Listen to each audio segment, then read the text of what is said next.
വീട്ടില് എനിക്ക് വീട്ടില് വേണ്ട. വേണ്ടേ? തായ്ലൻഡ് മതിയോ?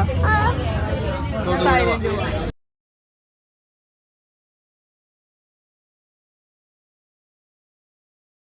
Hello friends, welcome back to our YouTube channel.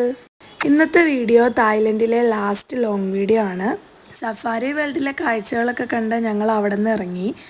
ഇവിടുന്ന് നേരെ പോകുന്നത് ഓപ്പൺ സൂയിലേക്കാണ്. സഫാരി വേൾഡിൻ്റെ ആ ഒരു പരിസരത്ത് തന്നെയാണ് ഓപ്പൺ സൂ. ഓപ്പൺ സൂയിലേക്ക് പോകാൻ അവിടെ തന്നെ ബസ് അവൈലബിൾ ആണ്. ഞങ്ങൾ ഞങ്ങളുടെ ബസ്സിൽ തന്നെയാണ് പോയത്. ബസ്സിലിരുന്നുകൊണ്ട് തന്നെ നമുക്ക് കാഴ്ചകൾ ആസ്വദിക്കാം. ശരിക്കും ക്ലിയർ ആയിട്ട് കാണാം. ഓരോ സെക്ഷനാണ് ഓരോ ആനിമൽസും ഉള്ളത്.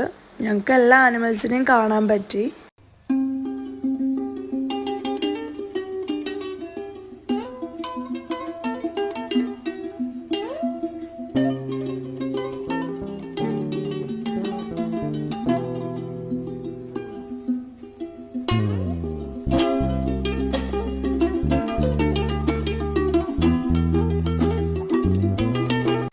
ഭംഗിയാണല്ലേ കാണാൻ. ആ ഒരു നേച്ചറും സറൗണ്ടിങ്ങും ഈവനിങ്ങും ആകാശം പക്ഷികൾ എല്ലാം കൊണ്ടും അടിപൊളിയാണ്.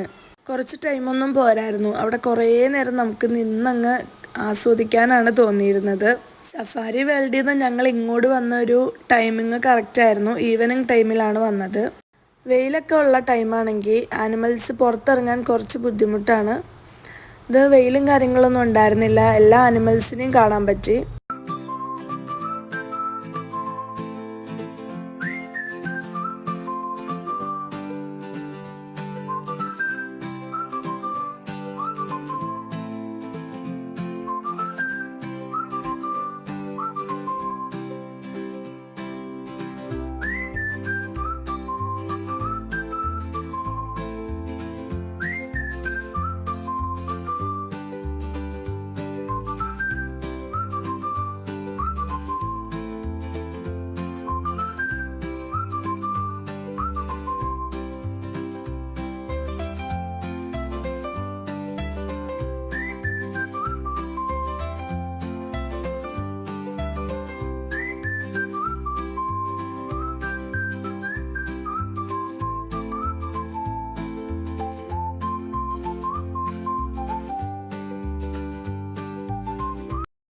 Keep doors and window closed എന്ന് പറഞ്ഞൊരു ബോർഡ് വെച്ചിട്ടുണ്ട്.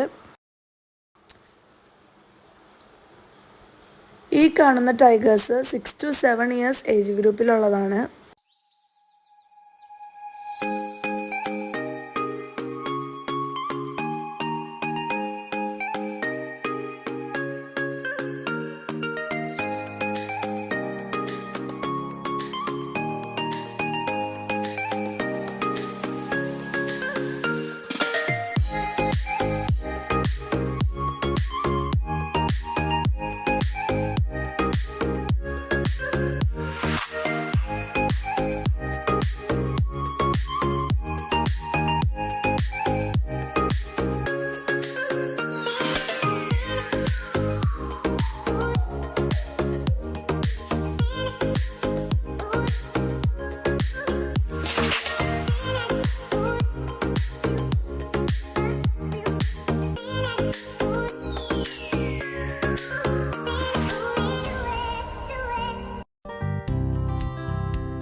Here bigger than that side.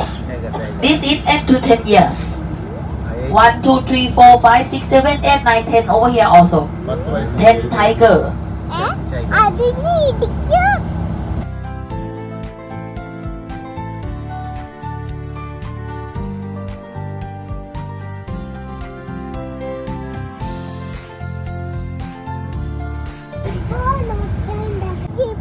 Three shy. The baby one. Baby one. Baby one.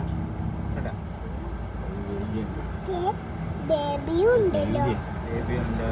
Wow, mình nhớ quả nắng như quả. കുത്തുവാ. കുത്തുവാ.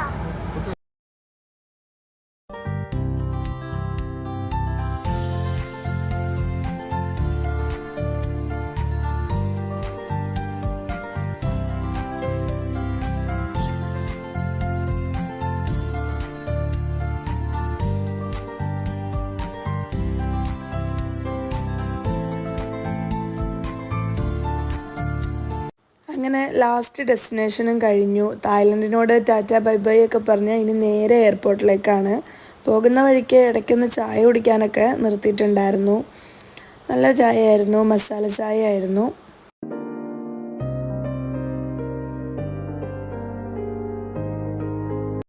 ചായ കുടിക്കുന്ന ആ സ്പോട്ടിൽ തന്നെ ഇങ്ങനെ ഒരു സൂപ്പർ മാർക്കറ്റ് ഉണ്ടായിരുന്നു. ഇനിയിപ്പോൾ നേരെ എയർപോർട്ടിലേക്ക് പോകുവാണല്ലോ. ഞങ്ങളുടെ ഫ്ലൈറ്റ് വരുന്നത് നൈറ്റ് ടൈമിലാണ്. പ്ലെയിനിൽ ഫുഡ് ഉണ്ടായിരുന്നു, പക്ഷേ അത് കിട്ടാൻ കുറച്ച് വൈകുമല്ലോ. അപ്പോൾ നമുക്ക് തൽക്കാലത്തേക്ക് ആവശ്യമായിട്ടുള്ള കുറച്ച് സാധനങ്ങളൊക്കെ പർച്ചേസ് ചെയ്തു. ലാസ്റ്റ് ടൈം ആയപ്പോൾ ഹൈസുവിന് ഭയങ്കര വിഷമമായി. നമ്മൾ തായ്ലൻഡിലെ റൂമിലേക്ക് എന്താ പോവാത്തതെന്ന് ചോദിച്ചുകൊണ്ടിരിക്കണേയായിരുന്നു. ഹൈസു എല്ലാവരുമായിട്ടും ഭയങ്കര കമ്പനിയായിരുന്നു. ഹൈസുക്ക് ഫ്രണ്ട്സൊക്കെ ഉണ്ടായിരുന്നു. അങ്ങനെ എല്ലാവരും മിസ് ചെയ്തപ്പോൾ ഒരു ചെറിയ വിഷമം ഉണ്ടായിരുന്നു ആൾക്ക്.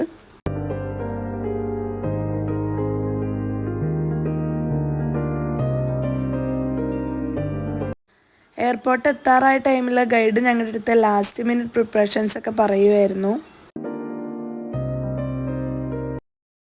അങ്ങനെ എയർപോർട്ട് എത്തി, എല്ലാവരും ഇറങ്ങി. ഗൈഡിനോടും ടാറ്റ ബൈ ബൈ ഒക്കെ പറഞ്ഞ് ഞങ്ങളും പോയി അതിൻ്റെ ഉള്ളിലേക്ക്. അവിടുത്തെ പ്രൊസീജിയേഴ്സൊക്കെ കഴിഞ്ഞപ്പോൾ എയർപോർട്ടിൽ ഇങ്ങനെ ഒരു കിഡ്സിൻ്റെ പ്ലേ ഏരിയ ഉണ്ടായിരുന്നു. കുറേ ടൈം അവിടെ ആൾ കളിച്ചു. അങ്ങനെ അൽഹംദുലില്ലാ ഒരു കുഴപ്പവും കൂടാതെ ട്രിപ്പ് അവസാനിച്ചു. നല്ല അടിപൊളിയായിരുന്നു. എല്ലാവരുമായിട്ടും ഭയങ്കരമായിട്ട് എൻജോയ് ചെയ്യാൻ പറ്റി. അതുപോലെ തന്നെ ഞങ്ങളുടെ എമ്മാഞ്ചി ഗ്രൂപ്പ് ലീഡർ ടിമ്മു അടിപൊളി ഒരു ഗൈഡായിരുന്നു. എന്താ പറയുക, നമുക്കൊരു ബെസ്റ്റ് ഫ്രണ്ടായിട്ട് അല്ലെങ്കിൽ ഒരു സിസ്റ്ററായിട്ട് നമ്മുടെ കൂടെ ഉണ്ടായിരുന്നു. ടൂർ കലണ്ടറിലുള്ള പോലെ തന്നെ എല്ലാ പ്ലേസും കവർ ചെയ്തു. ഒന്നിനും ഒരു കുറവും മുടക്കവും വരുത്തിയിട്ടില്ല. ഞങ്ങൾ നാട്ടിലെത്തണ വരെ ഞങ്ങളുടെ കൂടെ തന്നെ ഉണ്ടായിരുന്നു. ഹൈസു പ്ലെയിനിൽ കയറി കുറച്ച് ടൈം ആയപ്പോൾ ഉറങ്ങി. തായ് ഫുഡായിരുന്നു കേട്ടോ പ്ലെയിനിൽ കിട്ടിയിരുന്നത്. ഇതൊക്കെയായിരുന്നു ലാസ്റ്റ് ഡേയിലെ വിശേഷങ്ങൾ. വീഡിയോ ഇഷ്ടമെങ്കിൽ എല്ലാവരും ഒന്ന് like, share, subscribe. Thank you for watching.